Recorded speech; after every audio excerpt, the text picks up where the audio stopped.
A few summers ago, I went to a public swimming pool with a couple of friends on a really hot day.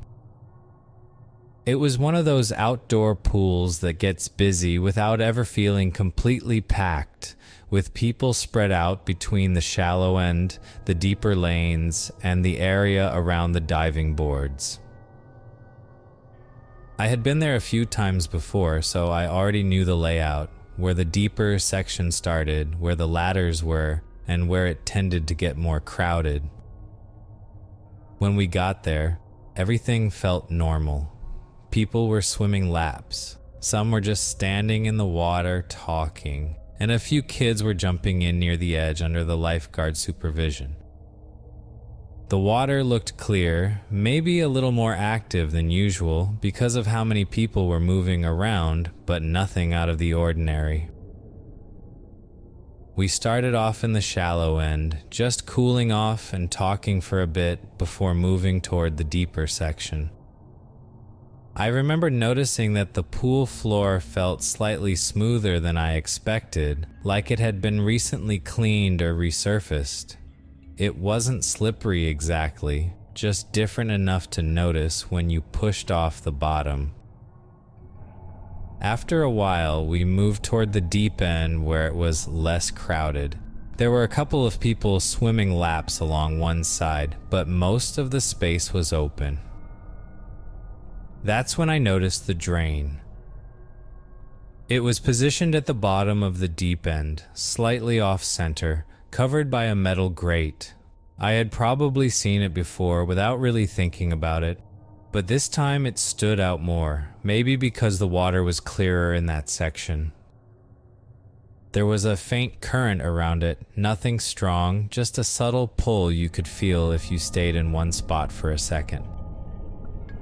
I hovered above it briefly, more out of curiosity than anything else, then pushed away and didn't think much more about it. A few minutes later, I swam over to the side and rested my arms on the edge of the pool. That's when I noticed someone nearby adjusting their goggles and getting ready to push off into a lap.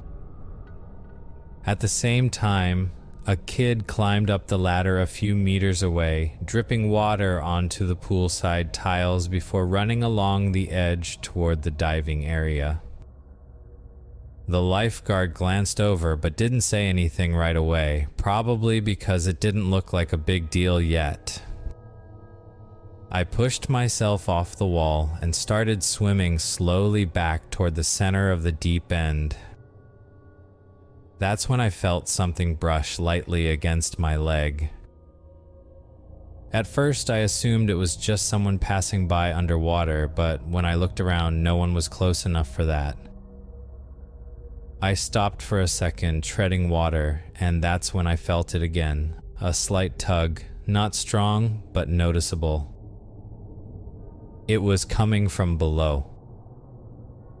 I glanced down and realized I was closer to the drain than I thought. Again, it didn't feel dangerous. Just a small current pulling downward, the kind of thing you notice and move away from without thinking twice. So I shifted slightly to the side and kept treading water. At that moment, the person doing laps pushed off the wall hard and swam straight through the area, creating a brief surge in the water. The movement displaced the water just enough to push me slightly off balance, and without really noticing, I drifted back toward the same spot. Then the current felt a little stronger. Not suddenly intense, just enough that I had to kick a bit harder to stay in place. I looked down again, and this time I was directly above the drain. I started to move away, but as I kicked, my foot brushed against the grate. It wasn't a full contact, just enough for the sole of my foot to catch slightly against the metal pattern. That small contact changed everything. For a split second, my foot didn't move the way I expected it to. The current held it there just long enough to interrupt my movement. I tried to pull my leg back, but the angle was wrong, and instead of lifting cleanly, my foot dragged slightly along the grate. At the same time, another swimmer passed nearby, creating a second wave of movement in the water. That pushed me down just enough for my other foot to dip closer to the drain as well. Now I wasn't just hovering above it anymore. I was right on top of it.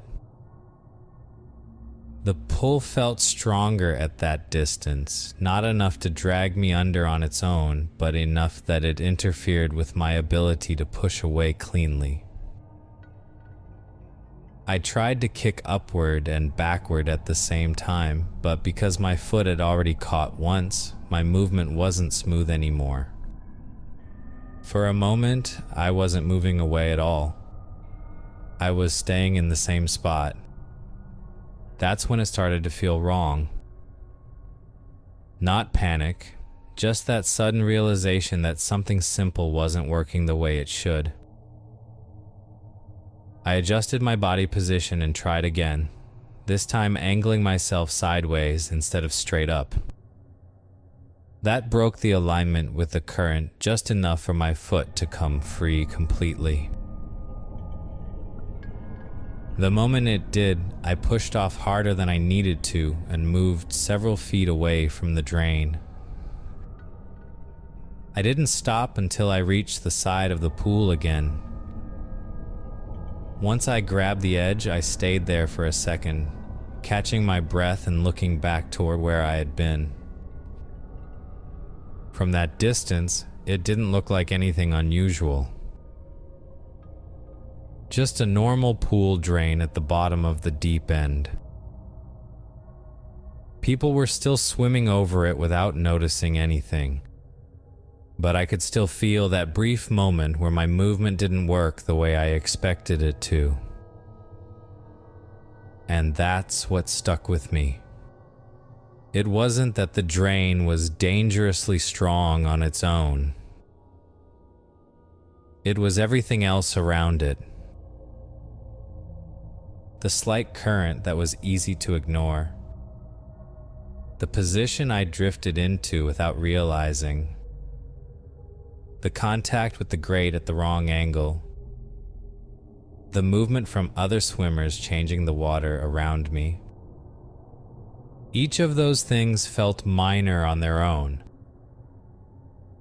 But together they created a moment where I wasn't fully in control anymore. If I had hesitated longer, if my foot had caught more firmly, if I had been a little more tired and slower to react, I don't know how much harder it would have been to get out of that position. Eventually, I climbed out of the pool and sat on the edge for a while. Everything around me kept going like normal, but I couldn't shake how quickly something that simple had turned into a situation I didn't fully control. Ever since then, I pay attention to things like that in water. Not just the obvious risks, but the small details that don't seem important at first. Because sometimes it's not the thing itself that's dangerous. It's how everything around it lines up, right before it becomes a problem.